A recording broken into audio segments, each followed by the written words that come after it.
जिसके स्मरण मात्र से संसार के सारे प्राणी आवागमन चक्र से छूट जाते हैं तथा लोभ मोह दंभ आदि बंधनों से मुक्त होकर मोक्ष पाते हैं।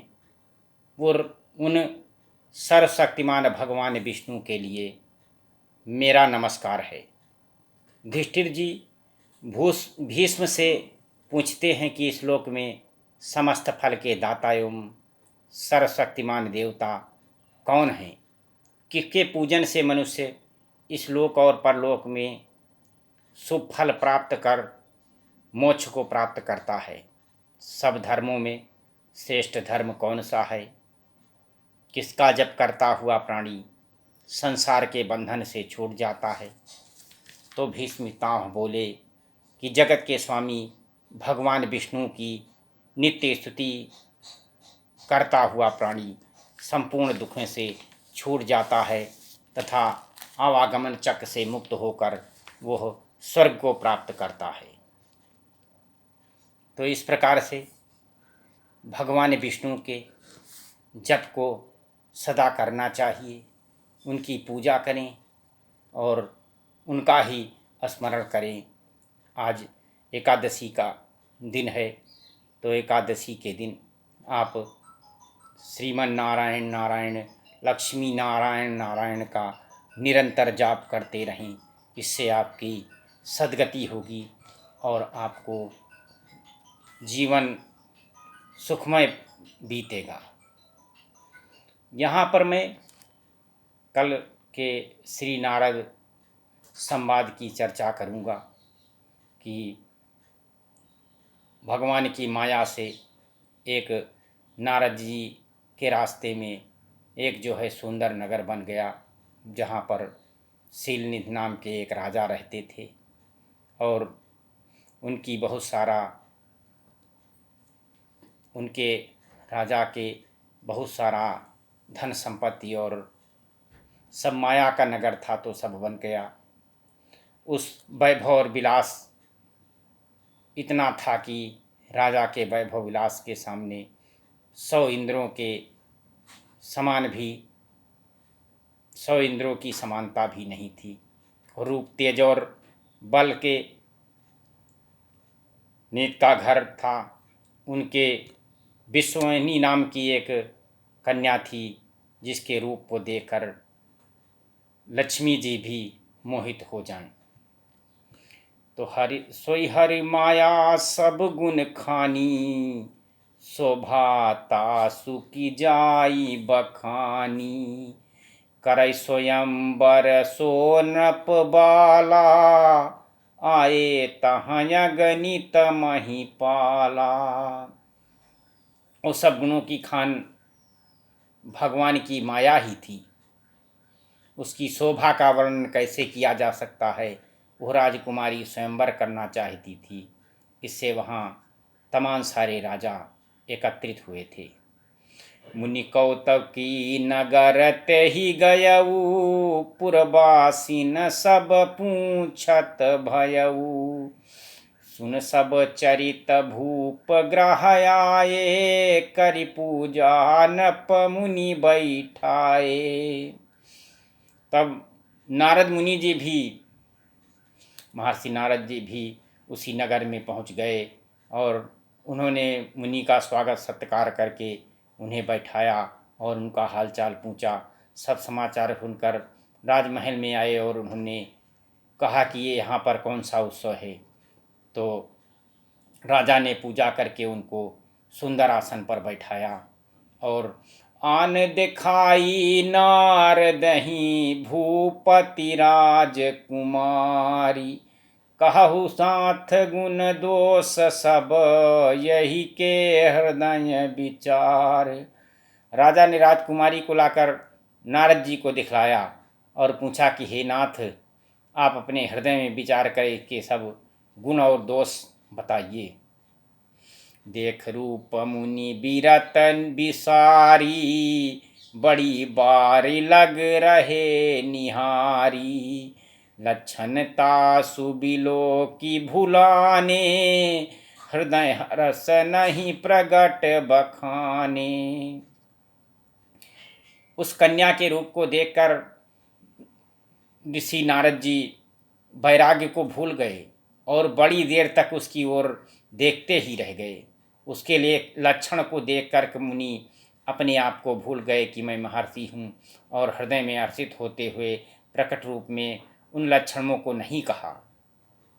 जो यही बरय अमर सोई होई, समर भूमि ते ही जीत न कोई। से वही सकल चराचर ताही, बरसील निधि कन्या जाही। यही तो भगवान की माया है कि सारे संसार को उसी अपनी माया में भ्रमाते रहते हैं। बड़े बड़े ऋषि मुनि महात्मा, बड़े बड़े नेता, बड़े बड़े लोग सब उनकी भगवान की माया से प्रेरित होकर के नाना प्रकार के तो भोगते रहते हैं। और उसी तरह से नारद जी ने सोचा कि अब मैं क्यों ना, ये जो कन्या है इसके वर्ण करने से जो इसको वर्ण कर लेगा वो जर अमर हो जाएगा और उसको कभी जीत नहीं सकेगा कोई। और ये शील निधि की कन्या जिसको वर्ण करेगी उसको सारे संसार के चर और अचर सब सेवा करेंगे उसकी। तो लक्षण सब विचार उर राखे, कछुक बनाई भूप सन भाखे। सुता सुलक्षण कही न पाही, नारद चले सोच मन माही। सब लक्षणों को विचार कर महर्षि नारद जी ने अपने हृदय में रख लिया और राजा से कुछ अपनी ओर से बनाकर कह दिया। राजा से लड़की को सुलक्षण कहकर नारद जी चल दिए और उनके मन में यह चिंता थी कि करौ जाई सोई जतन विचारी, जही प्रकार मोहि बरय कुमारी। जब तप कछु न होई तेहि काला, हे विधि मिलई कमन विधि बाला। महर्षि नारद जी देखिए अपने जो है रूप को भूल गए कि मैं महर्षि हूँ और मेरा काम भगवान का भजन करना है। और उन्होंने सुलक्षण कन्या देख करके उसके वर्ण के लिए जतन सोचने लगे। यही अवसर चाहिए परम शोभा रूप विशाल, जो बिलो करी जय कुंवर तब में लय जय माल। नारद जी ने सोचा कि इस समय तो बहुत सुंदर रूप चाहिए और विशाल काया हो, जिसको देखकर राजकुमारी मुझ पर रिझ जाए और वरमाला मेले गले में डाल दे। हरिसन मांगम सुंदरताई, होई है जात गहर अति भाई।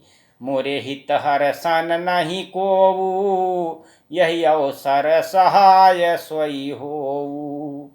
तो इस समय भगवान से उनकी सुंदरता मांग ली जाए, जिसको देख करके उनके भगवान के रूप को देख करके कन्या तुरंत मेरे गले में जयमाला पहना देगी और मेरा वरण कर लेगी। तो ये सोच करके नारद जी जब तब छोड़ करके बहुविधि विनय कीन्ह ते ही काला, प्रगट्यौ प्रभु कौतुकी कृपाला। उस समय नारद जी भगवान की बहुत प्रकार से विनती करने लगे।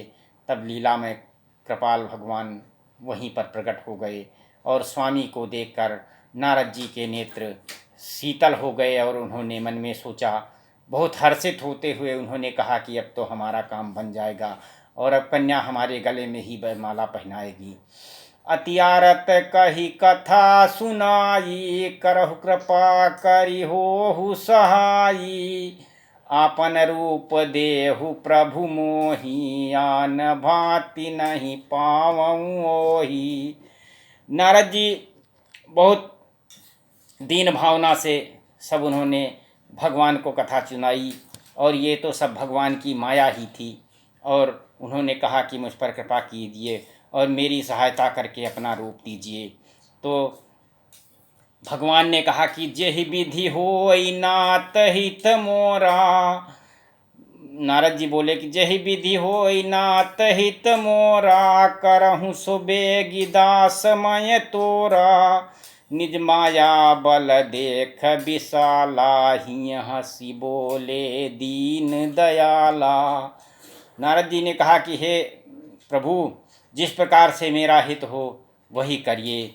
और यह कहकर नारद जी नाना प्रकार के विनय करने लगे। और इस पर दीनदयाल भगवान जी हंसकर बोले कि जहि विधि होई है परम हित, नारद सुनहु तुम्हार, सोई हम करब नयान कछु, बचन नम्र सा हमार। तो भगवान बोले कि हे नारद, जिस प्रकार से तुम्हारा हित नहीं, जिस प्रकार से परम हित होता होगा वही मैं करूँगा। सीता राम राम राम, राजा राम राम राम, राधे श्याम श्याम श्याम, सीता राम राम राम। भज मन नारायण नारायण नारायण, की लक्ष्मी नारायण नारायण नारायण। ओम नमः शिवाय ओम नमः शिवाय, हर हर भोले नमः शिवाय, हर हर महादेव।